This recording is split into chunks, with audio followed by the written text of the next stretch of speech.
আজকের পর্বে শুরুতেই দেখা গেল কুসুমের মনে গভীর দ্বন্দ্ব।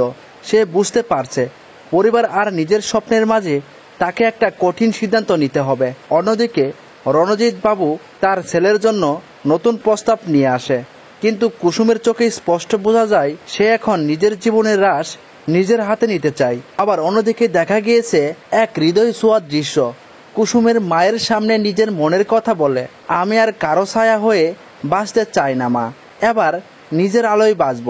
এই সংলাপটি দর্শকদের মন জয় করে নিয়েছে। এদিকে প্রতিপক্ষ চরিত্র অনন্যা কুসুমের পথে নতুন ষড়যন্ত্র সাজাতে থাকে। অফিসে একটা ভুল বোঝাবুঝির সুযোগে কুসুমের সুনাম নষ্ট করার চেষ্টা করে, কিন্তু শেষে কুসুমের বুদ্ধিমত্তা পুরো ঘটনা ঘুরিয়ে দেয় তার পক্ষে। তবে শেষ মুহূর্তে রণজিৎ কুসুমকে বলে, তুই যদি নিজের সিদ্ধান্ত বিশ্বাস রাখিস আমি তোর পাশে আছি। দর্শকরা একদম আবেগে ভেসে যায় এই সংলাপটি শুনে।